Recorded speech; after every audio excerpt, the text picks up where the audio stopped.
Assalamualaikum warahmatullahi wabarakatuh.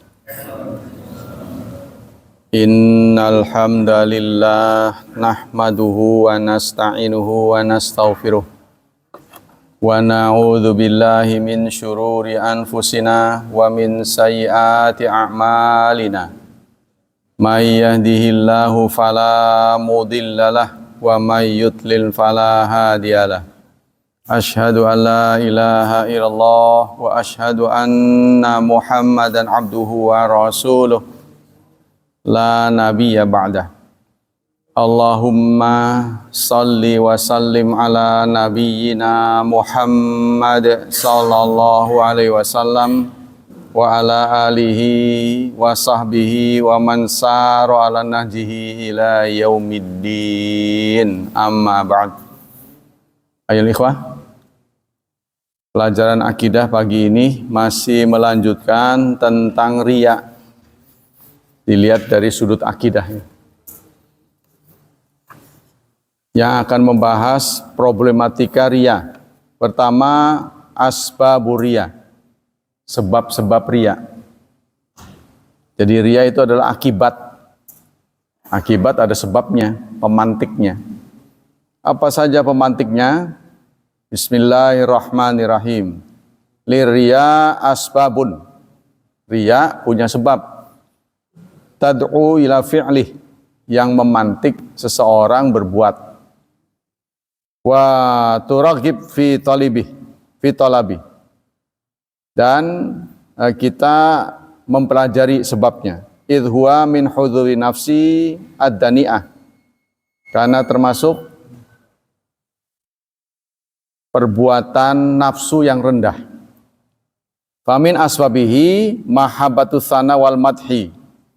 Apa saja sebabnya? Pertama, suka dipuji. Ya, kalau bahasa sini itu pengen dialem tuh. Pengen dipuji. Dan itu berlaku pada semua orang, saya kira. Karena lawan dari memuji kan dimaki. Kalau Anda nggak suka dimaki, berarti sedang dipuji kan? Nah, itu. Semua orang lah. Ya, cuma kita harus menekan keinginan itu. Sebab kalau Anda nggak pengen dipuji, lalu tidak menekan, nggak dapat ganjaran. Kan kita dapat ganjaran karena berjuang. Ya kan? Pengen marah tapi nggak marah. Tapi kalau Anda memang wataknya nggak suka marah, ya nggak dapat ganjaran. Wong udah wataknya, suruh marah juga nggak mau. Tuh. Dilarang babi padahal pengen. Bukan gak doyan. Kenapa? Sampean gak makan babi, gak doyan, gak dapat ganjaran gitu.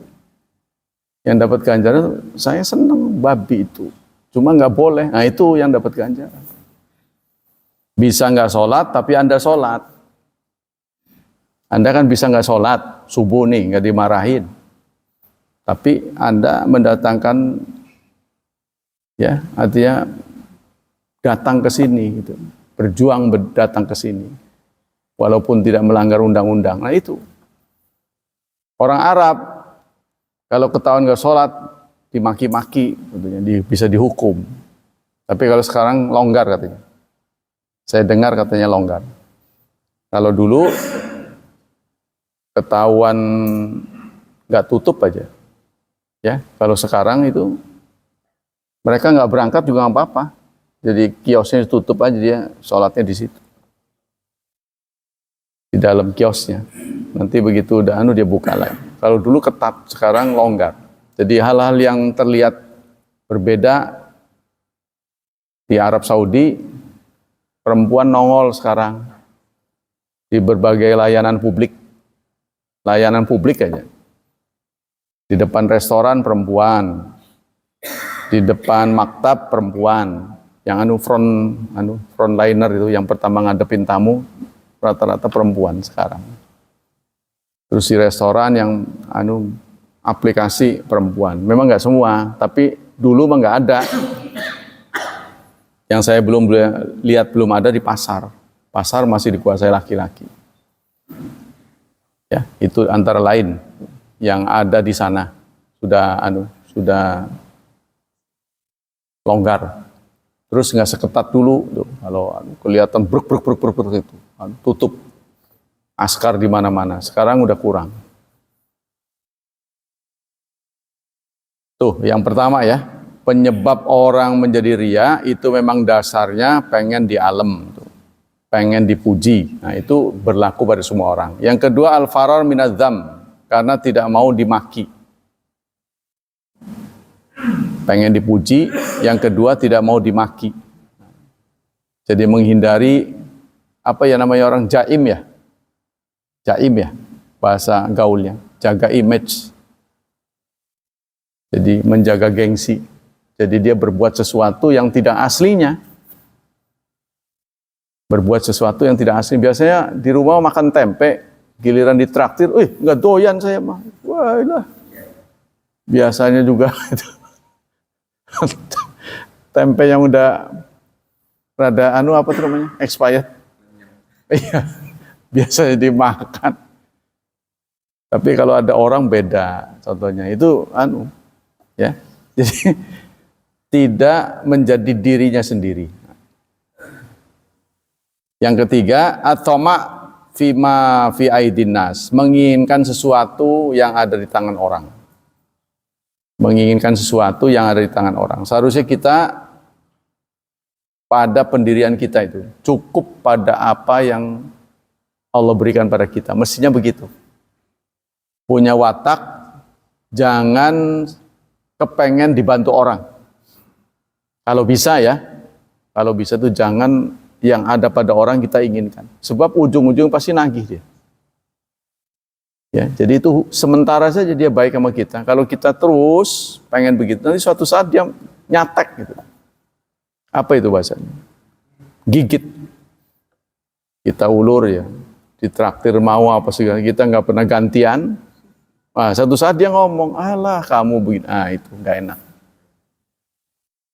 Ya, jadi kita harus menjaga gengsi kita, namanya muru'ah. Itu yang pertama. Yang kedua, tarkul amal khaufan minaria. Sekarang kita meninggalkan amal baik karena takut ria. Jadi karena ada ancaman-ancaman ria, kita biasa ria. Nah, lalu kita tidak melakukannya karena takut ria. Bagaimana hukumnya? Tarkul amalus salih khaufan minaria la yajuzu, tidak boleh hukumnya. Wal amalu min ajrin nas la yajuzu. Kita berbuat karena manusia itu tidak boleh. Wa quluhu yadkhulu fi syirki. Semuanya masuk ke dalam kategori syirik. Berbuat karena ria nggak boleh. Meninggalkan perbuatan takut ria juga nggak boleh. Tuh, berbuat nggak boleh, nggak berbuat nggak boleh. Gimana tuh? Bingung tuh. Nah, solusinya adalah sering. Jadi kalau kita biasa ria, sering, nanti lama-lama hilang. Sedekah, kalau ada orang kita baru sedekah. Nah, itu kita biasain sedekah, terus lama-lama nanti hilang. Ya, itu penyebabnya adalah jarang. Nah, kata di sini begitu. Melakukan perbuatan karena takut melakukan perbuatan pengen dipuji tidak boleh. Tapi kita menghindari supaya nggak dipuji juga nggak boleh. Ya, jadi harusnya gimana? Ya itu tadi, harus sering. Nah, semuanya itu masuk syirik. Artinya kita berubah. Berbuat tidak berbuat karena ada orang kan? Nah, kalau ada orang kita berbuat. Terus karena ada orang kita tidak berbuat, kan sama aja terpengaruh. Nah, itu tidak boleh. Jadi bolehnya gimana? Ya harusnya berbuat tidak berbuat karena Allah, bukan karena manusia. Jadi kalau kita tidak berbuat karena manusia, itu juga tidak boleh. Berbuat yang dimaksud di sini berbuat baik ya. Contohnya kita mau sedekah, ada dia, enggak lah. Itu enggak boleh. Wa yajibu al insan ayu jahida nafsahu daiman. Wajib kepada seseorang berjihad melawan dirinya. Nah, berjihad melawan dirinya. Jadi kalau ada keinginan yang nggak benar, dia tahan. Wala yansaka wara asyaitan. Jangan menuruti kemauan setan. Fitarkil amal masyru'ah khaufan minal wuqufi riya. Dalam hal apa? Meninggalkan amal baik. Jadi meninggalkan amal baik yang disyariatkan karena takut riya. Kita biasa berbuat baik karena ada ajaran, diberi pengajaran, riya nggak boleh. Jadi kita udah berhenti aja lah kalau gitu. Nah, itu juga sama, nggak boleh. Ya, itu kita masuk dalam perangkap setan. Setan kan ingin kita nilainya nggak banyak. Au yanha ghairahu an zalika, atau melarang orang lain bihadis syubhatil syaitania, atau terseret ya oleh syubhat setan. Kita ngelarang orang supaya tidak dilihat orang, ya, itu juga tidak boleh. Maka dalam surat Al-Baqarah 271 disebut oleh Allah, in tubdus sadaqati fani'immahi, jika kamu pamerkan sedekahmu maka itu baik. Tuh, pamer kok baik? Karena memberikan dampak kepada yang diberi. Kan orang yang diberi antara 100.000 pamer atau 100.000 ikhlas sama aja kan? Daya belinya, daya beli uang itu kan sama.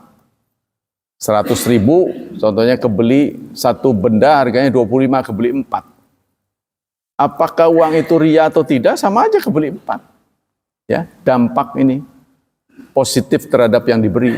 Nah, yang bermasalah adalah pemberinya.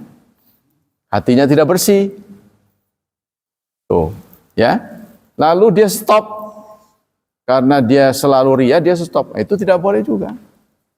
Maka itu Allah sampaikan tuh. Jika kamu pamerkan sedekahmu, kamu perlihatkan, surat Al-Baqarah ayat 271. Fa ni'immahi. Ni'imah itu namanya fi'il madah. Perbuatan yang terpuji. Ya, kata kerja yang menunjukkan pujian. Wa in tukhfuha, namun jika engkau sembunyikan, wa tu'tuhal fuqara, dan kau berikan pada fakir, fahuwa khairul lakum. Tuh. Kalau kau sembunyikan, berikan kepada orang yang butuh, maka itu lebih baik. Memberi karena pamer baik, memberi tidak pamer lebih baik. Ya, jadi Allah tidak menghalangi itu. Sebab itu berdampak. Tapi kalau sholat karena pamer itu tidak baik seluruhnya. Maka diancam fawailul lil musallin. Kenapa? Karena sholat nggak ngaruh buat orang lain. Tapi kalau memberi sesuatu kan ngaruh buat dia. Ya, yang tadinya nggak kebeli beras jadi kebeli. Yang tadinya biaya sekolah terhambat, nah, karena ada bantuan dia bisa lancar. Itu jadi sosial. Jadi perbuatan sosial, pamer sekalipun nilainya baik. Tapi kalau tidak pamer itu yang afdal. Nah, ya, lalu Allah janjikan bonus, wa yukaffiru ankum min sayyiatikum. Allah akan memaafkan dosa-dosamu. Udah lebih baik pengampunan dosa. Kita lanjut. Yang ketiga, al-farah bi ilmin nas bi ibadatihi. Bangga ya kepada seseorang karena ibadahnya. Farihal abdu bi ilmin nas bi ibadatihi. Maksudnya bangga dengan ibadahnya. Ibadah dia ini dipuji orang. Laisa minaria.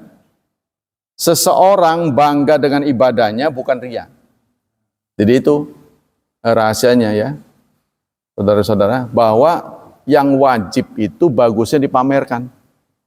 Yang wajib, seperti sholat wajib, Anda tidak boleh alasan tidak hadir berjemaah karena takut riya. Oh, saya di rumah soalnya riya saya. Ya kalau sholat berjamaah nggak ria itu bagaimana? Kan ngaton itu mah, ria kan ngaton.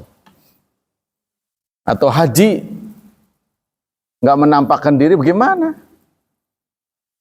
Paling tidak kan kita daftar ke kelurahan, daftar ke Kementerian Agama, terus ya macam-macam lah warawiri ke instansi lembaga pemerintah. Harus ada vaksin meningitis, vaksin itu kan semua data-datanya harus kelihatan. Nah, cuma itu urusannya kita dengan Allah.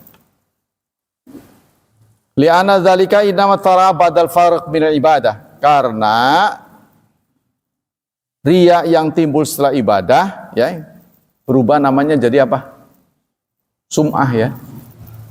Jadi riya yang timbul setelah selesai sum'ah.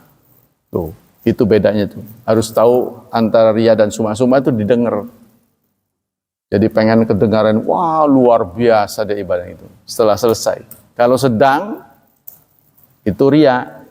Karena sedang. Riya itu kan disaksikan.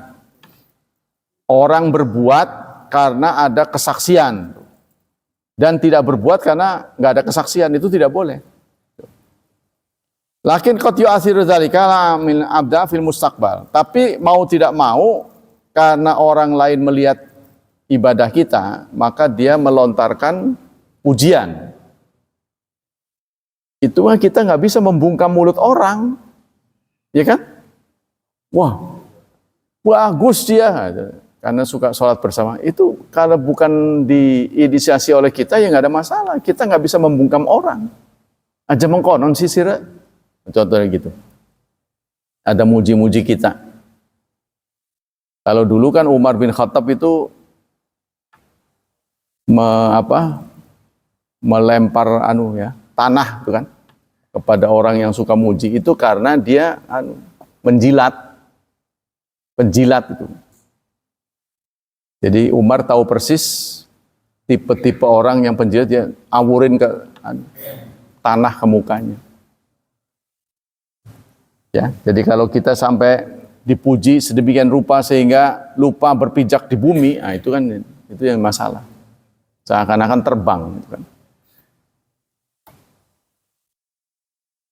Fayakunu talabul madhi wasana matlabul nafsih mimma yatasababu fi wuqi minariya. Tapi kalau itu tadi, kalau pujian orang itu diinisiasi oleh kita, contohnya begini ya. Contoh yang sekarang nih, kalau saya melihat diinisiasi oleh kita, ntar kalau saya baca puisi bilang cakep, itu kan berarti nyuruh orang itu. Ya kan? Contohnya, jangan lupa mandi di kali, cakep. Tapi sebelumnya dia ngomong, ntar ngomong cakep ya. Kan nyuruh orang itu. Itu kayaknya budaya begitu sekarang lagi ada. Lagi tren. Setiap menyampaikan apa ada puisi-puisi gitu. Tapi dia nyuruh orang. Kalau nggak kerjasama, kalau nggak nyuruh sih alamiah gitu, cakep gitu. Itu mungkin tidak soal. Tapi kalau dia nyuruh orang, nanti saya baca puisi ya, tolong di akhir cakep gitu, cakep gitu. Itu kan berarti itu membudayakan itu.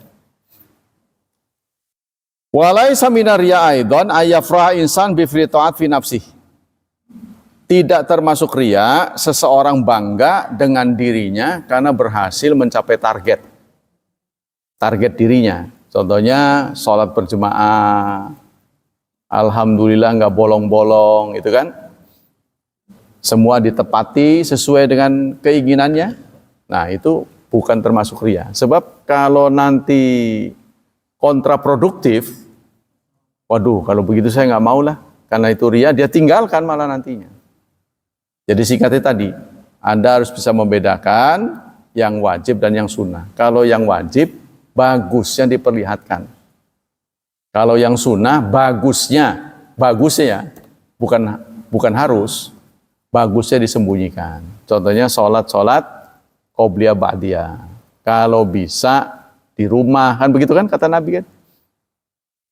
Sholat terbaik seseorang di rumah, kecuali yang wajib, kan begitu kan? Kalau bisa, tapi kalau Anda sendiri yang paling tahu lah mana yang terbaik. Kalau kita udah mau buang angin, wah perut lagi bermasalah, ya udah. Kalau nunggu di rumah ya berabe. Tapi kalau Anda nggak berabe, wudhu lagi ya silakan. Ya. Kalau kita kan ingin dipuji, tapi kita ingin dicontoh, itu maksud kita. Nggak ada soal. Terutama guru terhadap murid. Contohnya makanya itu zikir. Sesekali imam mengeraskan zikir itu tidak ada masalah. Kalau niatnya pengen ditiru. Tapi Anda perhatikan baik-baik, kenapa manhaj salaf tidak menyukai zikir dikerasin? Karena artinya. Astaghfirullah itu kan saya. Saya kan sifatnya pribadi. Saya minta ampun pada Allah. Astaghfirullah kan aku. Jadi kalau sifatnya aku, kan pribadi itu mah. Anda aja dengan Allah yang tahu. Maka jangan dipamerin. Tuh. Tapi kalau di pesantren, dikerasin, dia ingin memberi contoh santrinya, karena biasanya ngobrol dewek tuh. Habis sholat pada ngomong, sehingga imamnya astaghfirullah. Itu ngajarin. Karena itu berbandingan dengan berisik. Nah, mereka itu ngobrol sendiri. Astaghfirullah. Wong sholat ba'diyah kadang-kadang disuruh ba'diyah. Padahal itu kan pamer kan? Pamer kan? Tapi bagi ini kan saya biasa kalau ngajar itu digelar sholat berjemaah. Nah itu setelah itu ba'diyah. Si imam berdiri sholat ba'diyah. Nah, kenapa? Karena si murid-murid itu ngobrol dewek baik. Jadi mau malas gitu loh. Nah, maka diajar. Nah itu ya contohnya. Fayakunu talabul madhi wasana mata min nafsi wa mimma yatasawfi wuquriya. Jadi itu ya, kalau diinisiasi, kita jangan menginisiasi orang supaya memuji kita. Diatur skenario. Nanti kalau saya ngomong begini. Jadi nanti akan menimbulkan tawa. Sandiwara lah, seperti sinetron ya. Biasa tuh, lawak-lawak tuh kan nanti. Saya ngomong begini, kamu jawab begitu. Berbalas-balasan kan. Sebenarnya kan bersin juga berbalas-balasan. Ya, Aci, alhamdulillah, yarhamukallah, yahdi. Ini kan saut-saut tadi tuh. Ya kan? Nah, tapi itu kan tidak ada kesepakatan. Ntar saya bersin ya, kan enggak, itu mah bersin. Alamiah kan? Nah, cuma diatur dalam kita. Dalam Islam juga ada berbalas-balasan. Assalamualaikum, waalaikumsalam. Assalamualaikum, waalaikumsalam. Kalau berulang-ulang ya namanya merekayasa. Walaisa minarya aidon ayyafra insan bi ta'at fi nafsi. Jadi seseorang berhasil mencapai target, tapi itu tadi jangan memforsir diri ya, ada batas. Seperti puasa itu pernah dikemukakan sahabat. Apa saja yang saya harus lakukan? Anda puasa Ramadan, kuat saya 6 hari, kuat. Terus sampai dia ngomong begini, gimana kalau saya seumur hidup puasa? Jangan. Tuh, sebab tidak efektif lagi. Kalau Anda puasa terus tidak efektif lagi. Maka harus ada selingan. Nah, sekarang dikenal dengan intermittent fasting kan. Jadi nggak boleh terus-menerus. Artinya kita ini harus mengatur pola makan. Tuh.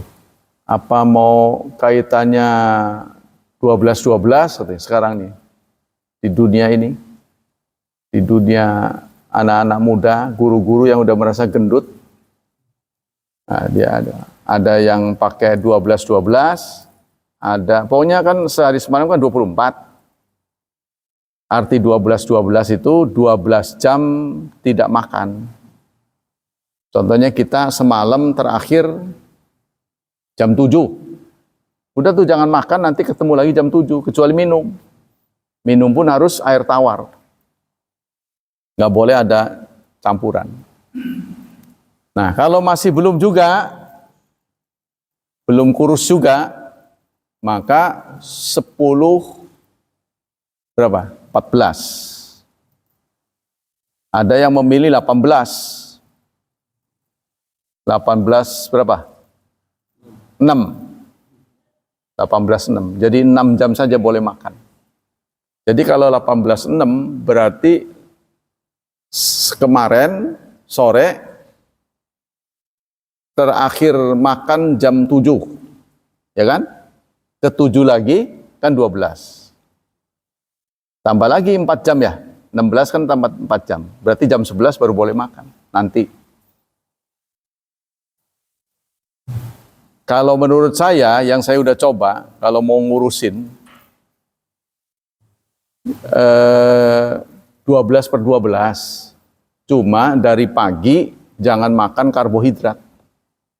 Sampai zuhur tuh makan buah. Itu efektif mengurangi bobot tubuh. Tapi kalau kita terus kebablasan, nanti kurus banget. Kita atur aja itu tadi. Pasangannya. Kalau kita perhatikan Islam ya, Islam itu memilih sepertinya 10-14. Karena kita perhatikan, kita puasa kan subuh sampai maghrib. Nah, perhatikan tuh, rata-rata 14 jam. Subuh sampai maghrib, kan kita nggak makan 14 jam. Cuma kalau intermittent fasting ini tetap boleh minum. Cuma nggak boleh makan, ya. Di usia-usia seperti kita, jadi harus mengurangi karena outputnya kurang. Kita udah manja kan, udah nggak terlalu banyak kerja yang menguras energi. Qala ya Rasulullah araita rajul ya'malu amal minal khair. Suatu saat ada seorang sahabat Abi Dzar bertanya pada Rasulullah, wahai Rasulullah, bagaimana pendapat Anda? Seseorang ya'malul amal minal khair, seseorang berbuat baik, wa yahmudun nas alaihi, atas perbuatan baiknya itu dipuji. Jadi dia berbuat baik, ya, dipuji orang. Dia tidak merekayasa pujian itu. Faqala Rasulullah sallallahu alaihi wasallam, maka Rasulullah bersabda, tilka ajirul busyra al mu'min, itu adalah kabar yang dipercepat. Kabar yang dipercepat. Jadi kalau kita berbuat baik, dipuji tanpa rekayasa, tanpa inisiasi dari kita, itu kabar gembira yang dipercepat. Sebab pada akhirnya kita masuk surga akan dipuji juga oleh malaikat. Ya kan? Salamun tibtum. Salam buat Anda, selamat. Tibtum, Anda beruntung. Nah, itu kan dipuji. Fadkhuluha khalidin, masuklah ke surga. Tuh, kekal di sana. Qala Nawawi, qala ulama ma'nahu hadil busyra al mu'ajjalahu bil khair. Ini artinya berita gembira, ya, yang dipercepat oleh Allah. Jadi kalau orang melontarkan pujian karena perbuatan baik kita, karena kita nggak mungkin bisa menghindar sih dari penglihatan orang. Ya mau tidak mau dia komen. Karena perbedaan orang dengan binatang kan begitu. Manusia itu komen, suka komen. Jadi jangan kita terganggu dengan komentar orang. Baik komentar baik atau buruk ya. Karena kita tidak bisa merekayasa. Kita tidak bisa merekayasa terus-menerus. Orang suka agar suka pada kita, jangan benci, nggak bisa. Ya biarin aja, dia punya hak. Ya. Fayujib wa yuhabbibuhu ilal khalqi kama sabaqa fil hadis. Nah, dalam hadis ini dijelaskan, tsumma yudau lahu qabul fil ardi. Hadza kullu idza hamidaun nas min ghairi ta'arudin laulil hamdihim wa ila fatar madmumun. Yang penting jangan diinisiasi. Karena penilaian baik dari orang saleh itu juga turut menambah kondite kita. Kan pernah diceritakan tuh, ada jenazah sedang diusung, ya, sahabat-sahabat memujinya. Waduh, orang ini dulu hidupnya begini-begini. Nah, gara-gara pujian itu, ya, Rasulullah mengatakan wajabat. Sebaliknya, ada lagi jenazah diusung, sahabat kurang seneng dengan perbuatan waktu hidup si jenazah itu. Lalu Rasulullah mengatakan juga wajabat. Ditanya, ya Rasulullah, kenapa Anda selalu berkomentar wajabat? Nah, tadi jenazah yang pertama, Anda memberikan kesaksian baik. Atas kesaksian Anda itu, Allah catat kebaikan. Jadi seakan-akan Allah menilai baik dan buruk sesuai dengan kesaksian kita kan? Padahal tanpa kesaksian itu Allah tidak perlu. Allah kan Maha tahu. Jadi kita merasa tersanjung gitu loh. Ya kan? Allah yang begitu Maha tahu menyerahkan penilaian pada kita. Kita merasa tersanjung. Al-farqu baina riya wa iratal insan bi amali dunya. Perbedaan riya dengan orang yang menginginkan amal dunia. Inna baina riya wa baina iratal insan bi amali dunya umum wa khusus. Faqulu riya dakhil fil iradat insan bi amali dunya. Riya dan keinginan dengan amal dunia itu antara umum dan khusus. Jadi ada orang yang memang pengen dipuji, ya, tapi ada orang yang nggak peduli pada pujian. Kata di sini gini, faqulu riya dakhilun fil iradal insan bi amali dunya. Maka setiap riya adalah memang keinginan di dunia, tapi tidak setiap keinginan di dunia ada riyanya. Ya, dia ingin mencapai tertentu. Maksudnya begini, Anda punya target ya berbuat baik. Apa bedanya dengan riya?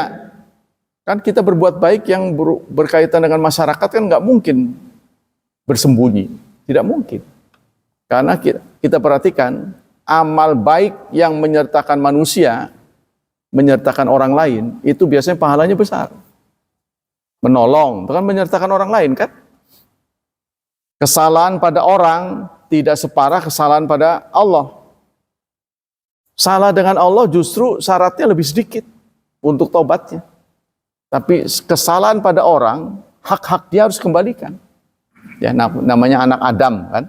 Kesalahan Adami. Nah, kesalahan hak Allah, hak anak Adam. Contoh, kita berdosa pada Allah. Tanpa sepengetahuan orang, kita melalaikan perintahnya, nggak sholat, contohnya. Ketika kita tobat, ya cukup pertama nyesel, tidak mengulangi istighfar, sudah. Tapi kalau kita berbuat zalim pada orang, pernah mengurangi haknya, ya, maka ditambah harus mengembalikan, harus minta maaf pada orang tersebut. Itulah tentang riya ya. Kemudian al-farqu baina riya wa baina sum'ah. Apa bedanya riya dan sum'ah? Anna riya wal amal li ru'yatin nas lil insani. Riya itu adalah perbuatan yang dilakukan seorang supaya dilihat orang. Orang melakukan perbuatan supaya dilihat orang. Wa amma sum'ah fayal amal li aji sama'ihim. Adapun sum'ah diambil kata sami, seseorang berbuat supaya didengar. Ya. Faria yata'alaqu bihasatil basar. Maka riya kaitannya dengan penglihatan. Sum'ah kaitannya dengan pendengaran. Nah, kebanyakan sum'ah itu terjadi setelah selesai. Nah, riya sedang berlangsung. Ya, sedang dilakukan. Nah, dia pengen dilihat. Karena dilihat kan nggak bisa belakangan. Masa udah selesai baru dilihat? Nggak mungkin. Ya, kalau didengar bisa terjadi setelah selesai. Kan orang pada cerita. Aduh. Itu katanya bedanya wahyu yang diturunkan pada Nabi Muhammad dan nabi-nabi lain. Kalau wahyu yang diturunkan pada nabi lain sifatnya itu visual. Visual. Diperlihatkan tuh. Spektakuler ya. Kejadian bikin kaget.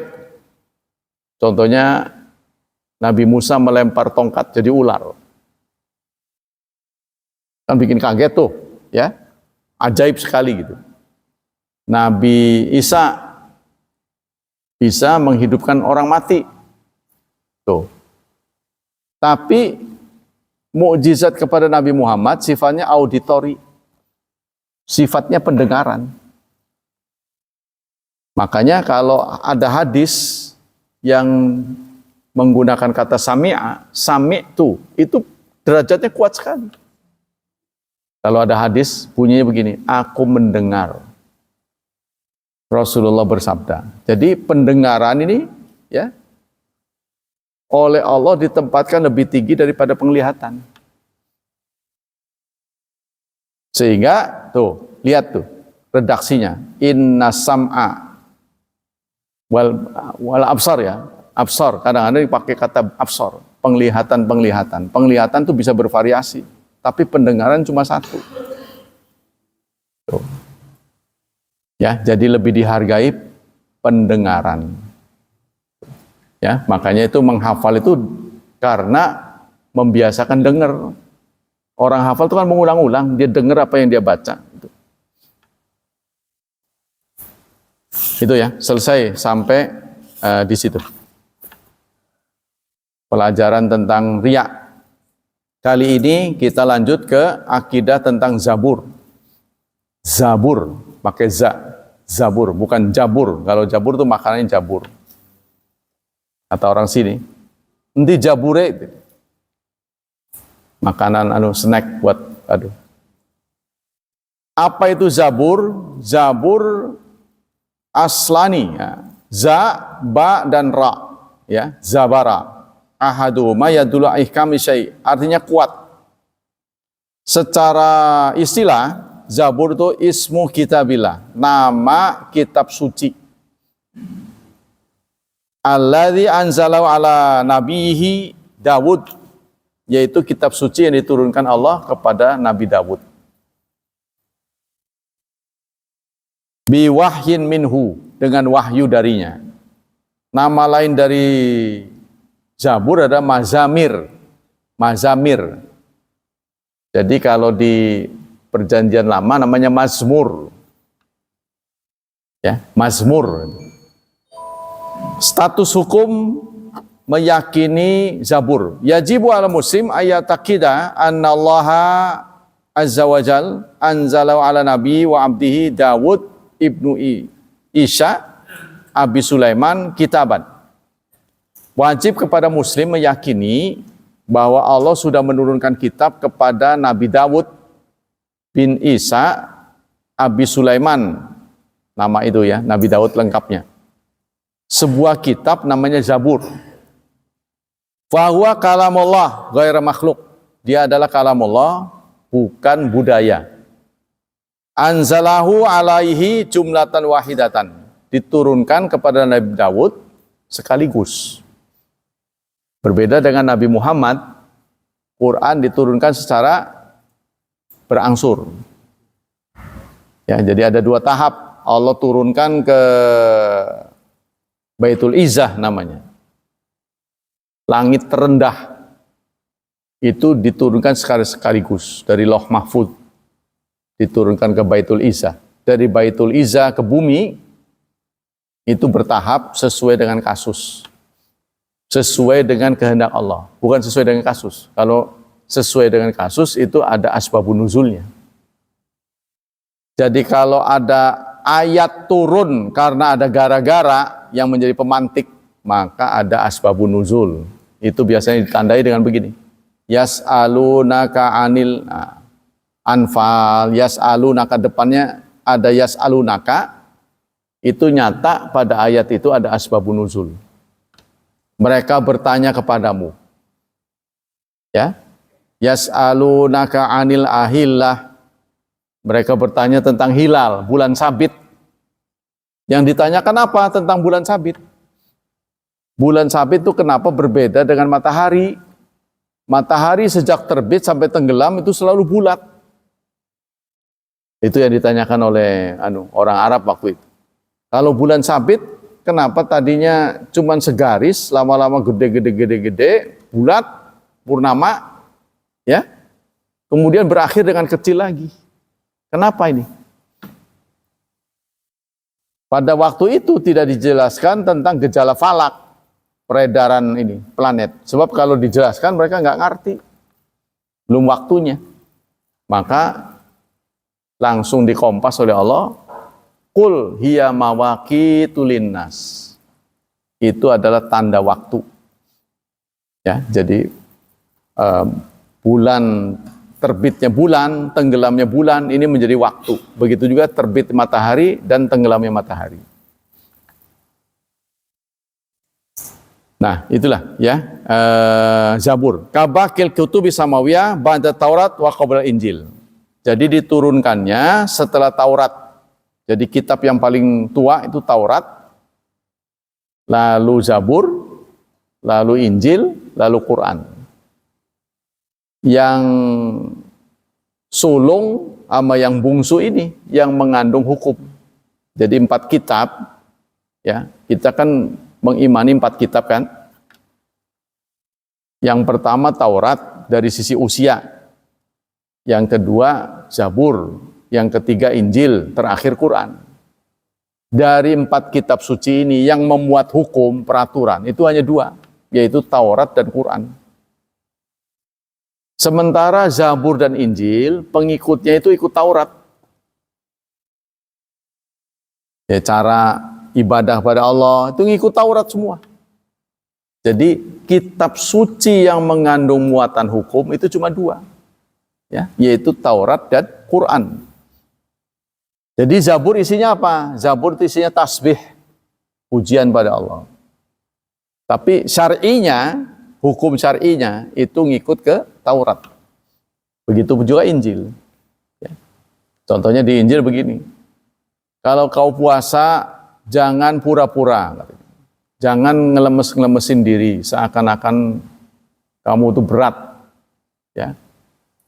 Minyakilah rambutmu, itu dalam Injil, supaya orang tidak mengira kamu puasa. Maksudnya jangan pamer. Ada begitu. Terus kalau di Mazmur itu pujian-pujian lah. Kalau dalam bahasa Jawa itu namanya kidung. Kidung. Jadi isinya kidung, pujian-pujian, tasbih. Nah, yang isi syariat itu hanya Taurat dan Quran. Contohnya di Taurat itu menjelma sekarang menjadi perjanjian lama. Ya, jadi buku yang ada di tangan umat Kristiani, ya, itu gabungan dari perjanjian lama, perjanjian baru, serta fatwa-fatwa gereja. Isinya yang mereka sudah bawa itu. Jadi satu. Perjanjian lama adalah wahyu-wahyu yang turun sebelum Injil. Itu semua dikumpulin di perjanjian lama, termasuk Mazmur. Ini, Zabur ini. Perjanjian baru adalah wahyu yang diterima kepada Nabi Isa sampai kemudian nanti ada keputusan-keputusan dari gereja. Nah, masukkan ke situ. Nah, ini 2 buku ini jadi satu sekarang ini. Dinamai dengan Alkitab. Jadi mereka menamainya Alkitab. Pakai nama kita. Iya. Jadi kumpulan perjanjian lama dengan perjanjian baru dinamai Alkitab. Jadi Alkitab tuh isinya ada 2, perjanjian lama, perjanjian baru. Perjanjian lama adalah wahyu yang turun dari Adam, sejak Adam sampai sebelum Nabi Isa. Sejak Nabi Isa sampai kemudian fatwa-fatwa gereja itu dinamai perjanjian baru. Tuh ya. Yang sering mereka pakai ya perjanjian baru. Nah, itu hanya untuk menguatkan saja. Kadang-kadang antara perjanjian lama dan perjanjian baru ada perlawanan. Ada benturan. Contohnya yaitu tadi tentang haramnya babi. Haramnya babi itu ditegaskan pada perjanjian lama. Tapi berdasarkan keputusan Vatikan, ya, di amandemen haramnya itu, maka umat Kristiani makan. Itu yang diungkap dalam Quran. Mereka mengangkat rabi dan rohaniwan, ya, sebagai Tuhan. Bukan untuk disujudi, bukan, tapi Yang diharamkan Allah ketika dihalalkan oleh pendeta, mereka halalkan. Bukan nurut Allah berarti nurut pendeta. Terus hidup selibat, tidak berumah tangga. Allah tidak nyuruh. Itu dalam surat Al-Hadid terakhir ya. Wa rohbaniyah, hidup rohbaniyah, tidak mau duniawi, tidak mau berkeluarga, ya. Maka tabnaha alaihim, kami tidak mewajibkan itu. Bukan kami yang nyuruh, mereka sendiri yang berkreasi. Tuh, makanya dalam Islam tidak ada rohbaniyah. Sampai lupa dunia, tidak ada. Satu-satunya ajaran Islam yang lupa dunia, itu adalah iktikaf. Satu saja, iktikaf. Itu pun diserahkan pada Anda, mau melanggar apa enggak. Kalau sampai kita nggak tahan, iktikaf itu kan tidak wajib kan. Jadi semuanya diserahkan pada komitmen Anda. Mau sejam, mau 2 jam, itu kan. Sehari itu terserah Anda. Pelanggarannya sudah jelas, keluar dari masjid melanggar. Tapi kalau Anda memberi syarat, ibu saya sakit, nanti kalau gawat saya mau pulang. Anda pulang, nggak batal, karena janjinya begitu. Tapi kalau nggak ngomong-ngomong, niatnya itikaf saja, keluar dari masjid batal. Nah kalau batal diapain? Ya nggak diapa-apain. Ya, jadi kalau ada rohbaniyah, hanya sebatas itu. Satu. Yang kedua, pada sholat Jumat. Maksudnya kita nggak boleh ngurus dunia gitu. Di mana di ajaran Islam kita harus fokus kepada Allah itu tadi itu itikaf. Yang kedua, panggilan sholat. Sholat Jumat. Fa'idha ya ayyuhalladzina amanu idza nudiya lis-shalah, apabila dipanggil Jumat, fas'au ila dzikrillah. Segera datang, tinggalkan seluruh kegiatan. Tuh. Kan kegiatan duniawi berarti. Maka itulah yang kemudian ada fatwa, kalau khatib sudah naik mimbar, ya jangankan urusan di luar masjid, bahkan mengedarkan kotak pun tidak boleh. Mengedarkan kotak ini amal kalau khatib sudah naik mimbar, kan semua tinggalkan. Berarti ngotak-ngatik HP juga nggak boleh. Kecuali untuk kepentingan khotibnya berdasarkan surat sekian. Oh iya ini. Tapi kalau nggak ada kaitan dengan ceramah nggak boleh. Tapi kalau ada kaitan boleh. Ya, cuma kan dari sisi khotib, kalau melihat orang main HP sekarang kan nggak memperhatikan dia kan. Tapi nggak ada beda dengan ngantuk sih sebenarnya. Nggak ber-HP tapi ngelenggut aja begitu. Sedang menikmati. Menikmati ketenangan hati. Iya, ketenangan hati. Memang kan dengan zikrullah itu tatmainul qulub. Ya, ini memang ada yang aneh pada Jumatan ini. Ada yang aneh. Kenapa bawaannya ngantuk? Itu rahasianya adalah karena malaikat banyak ngumpul. Ya, jadi malaikat itu ada yang ditugasi oleh Allah, ya, mereka patroli. Mereka akan melihat halaqah zikir. Orang-orang yang ngumpul untuk ingat Allah. Nah, termasuk sholat Jumat kan ngumpul banyak. Itu kan?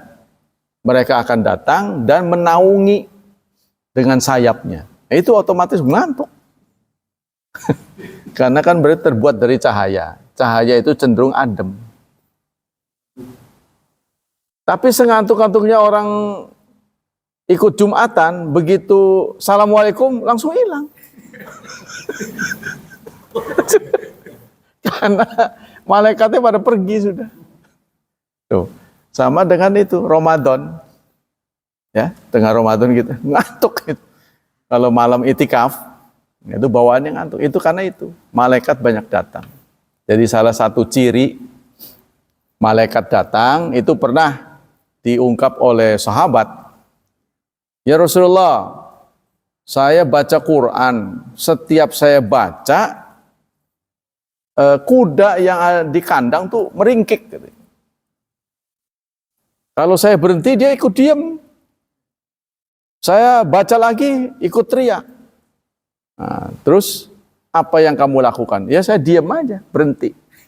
Jangan, itu berarti dia memberikan sinyal ada malaikat. Salah satu binatang-binatang yang memberikan sinyal malaikat tuh ayam, ya kan? Ayam malah ditimpuk sama kita. Sinyal sih, dia sinyal ada malaikat. Ya, jadi kalau ada malaikat hadir bisa ditangkap oleh binatang. Didengar oleh semua orang.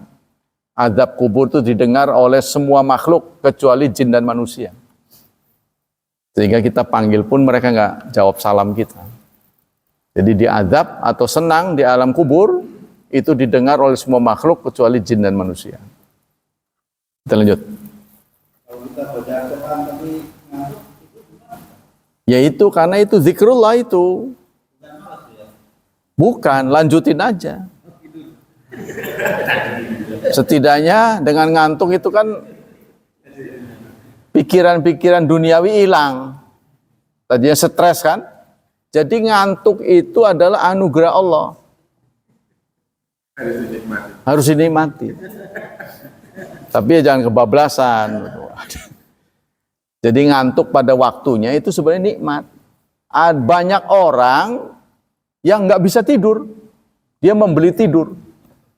Iya, dia membeli tidur. Jadi kalau udah weekend dia ke tempat-tempat yang indah supaya enak tidur di situ.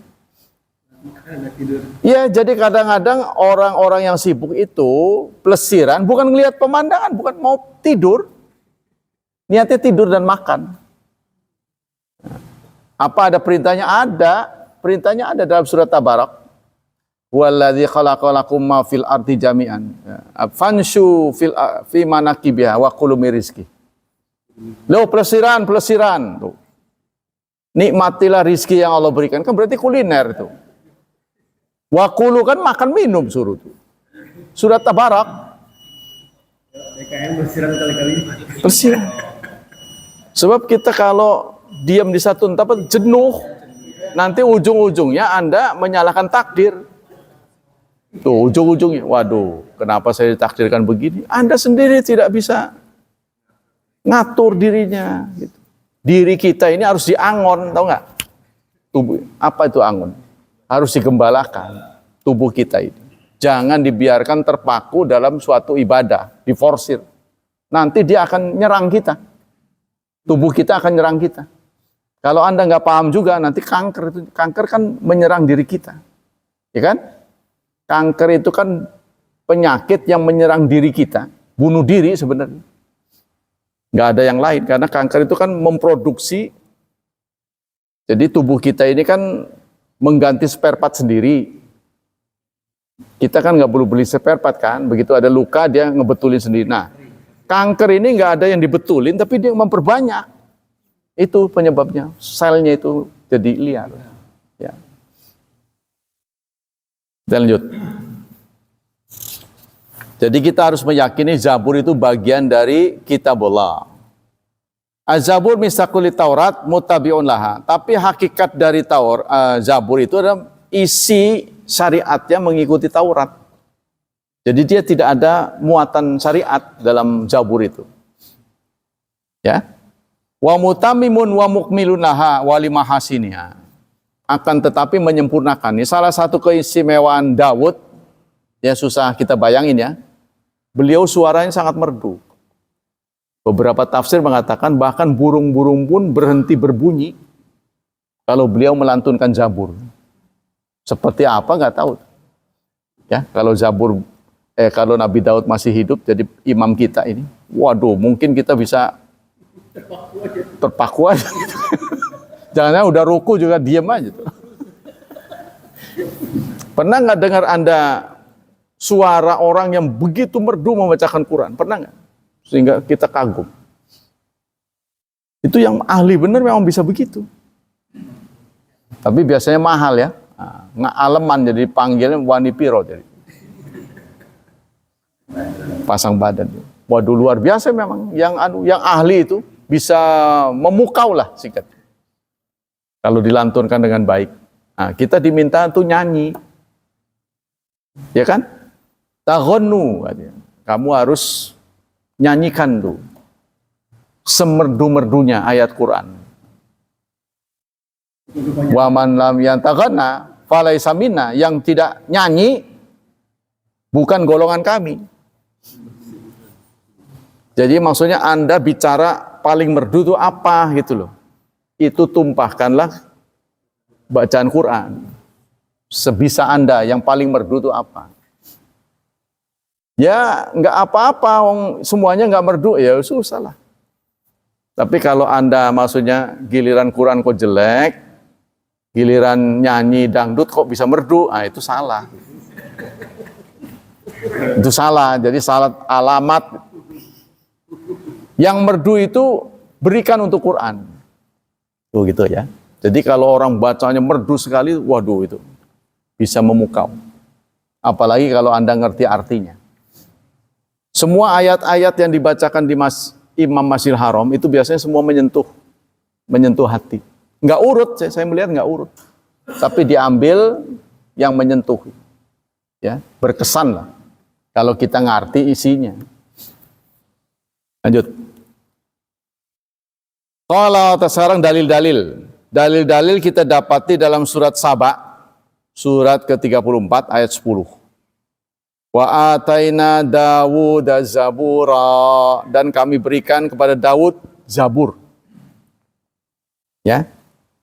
Walaqad ataina Dawud minna fadla, surat 34 ayat 10. Jadi keistimewaan Nabi Dawud adalah kalau baca Zabur itu merdu, yang kedua beliau ahli dalam membuat pakaian perang.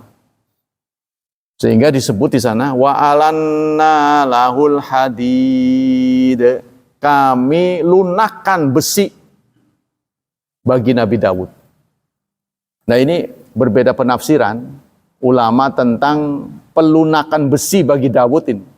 Apakah besi kalau dipegang itu jadi kayak lempung di tangan Dawud, atau memang kiasan untuk beliau pandai besi? Ya, ahli desainer.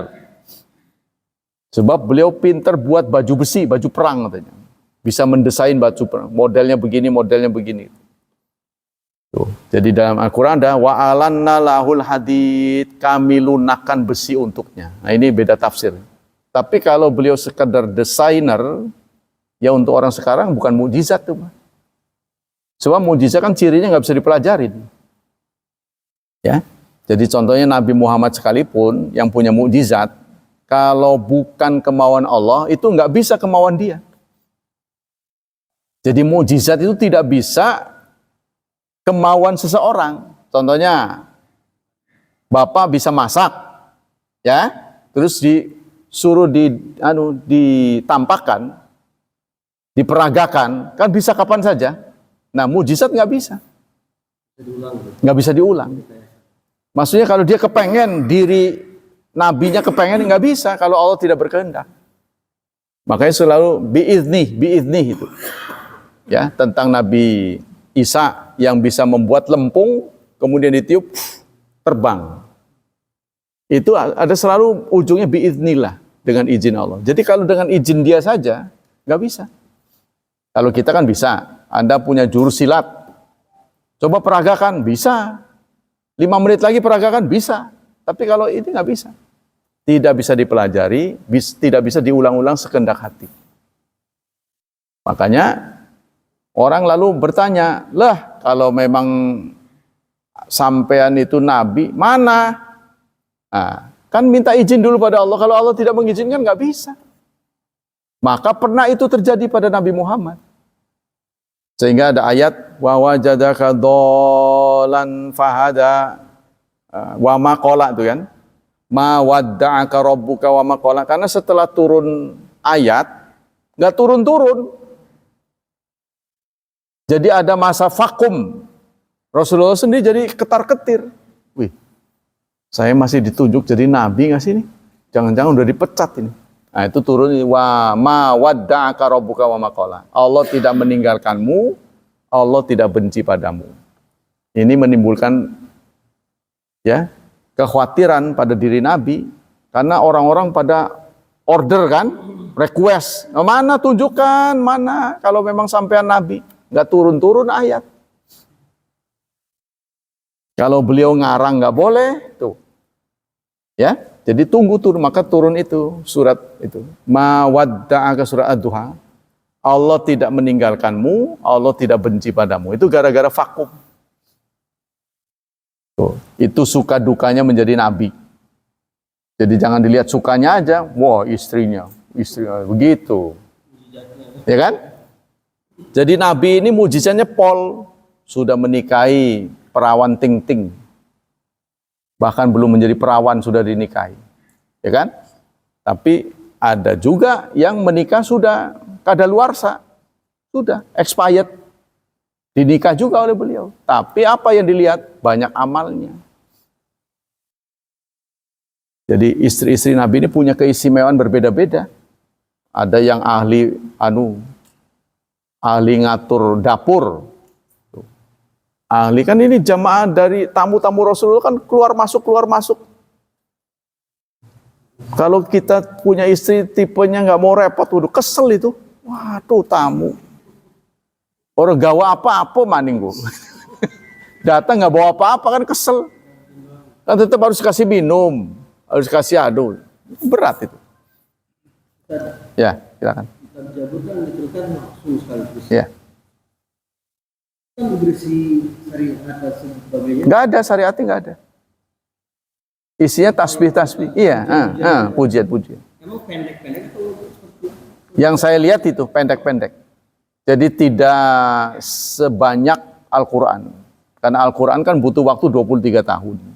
Kalau dia enggak, jadi sekaligus.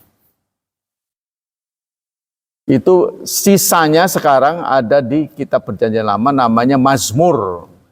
Tapi Mazmur yang sekarang nggak boleh dipercaya karena menurut informasi Quran sudah dipalsukan, sudah tidak ditemukan lagi aslinya. Nah, keaslian Quran ini dijamin oleh Allah.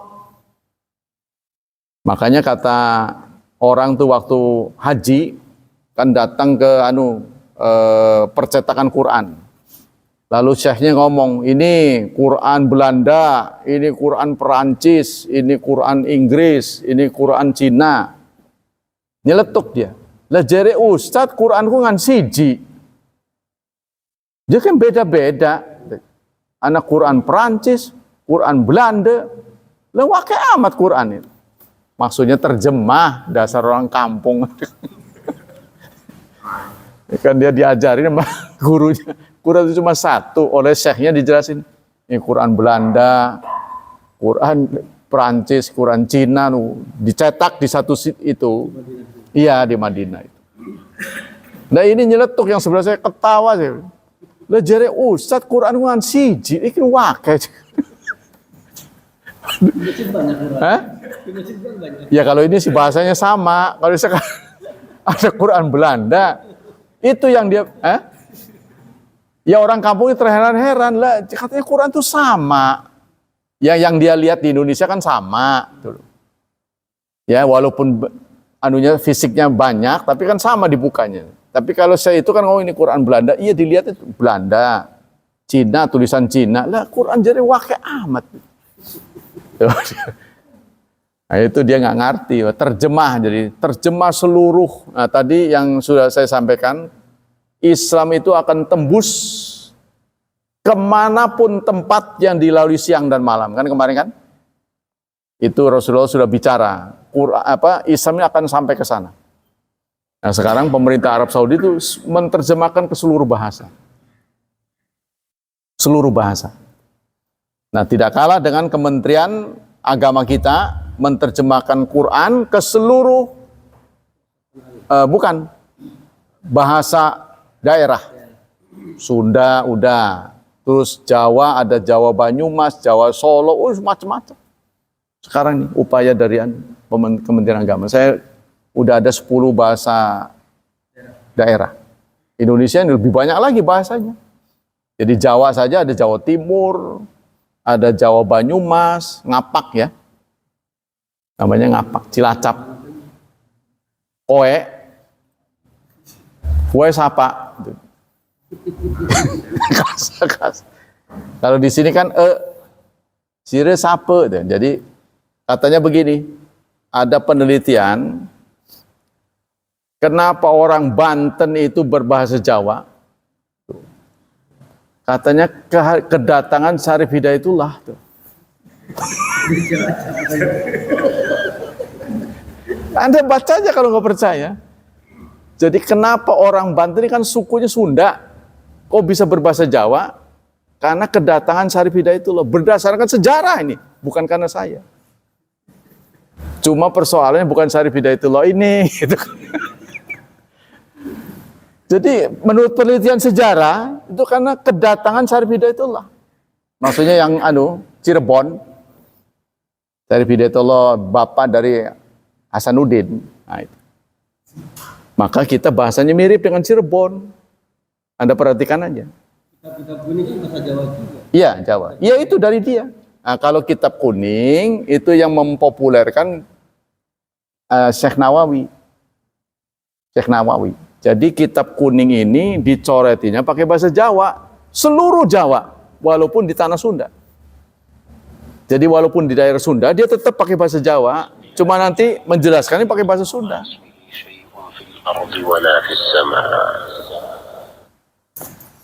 Habis ya? Baik, demikianlah hadirin hafidhani hafidhukumullah kajian pagi ini. Semoga Allah melimpahkan pahala yang berlipat ganda untuk kita. Semoga Allah tetap menjaga dan melindungi kita dari wabah dan fitnah, dari syubhat dan syahwat. Dan semoga anak-anak kita dicerahkan hidupnya, diberkahi, serta ditakdirkan Allah menjadi hambanya yang saleh dan salihat. Subhanakallah wa bihamdika, asyhadu an la ilaha illa anta astaghfiruka wa atubu ilaik. Wassalamualaikum warahmatullahi wabarakatuh.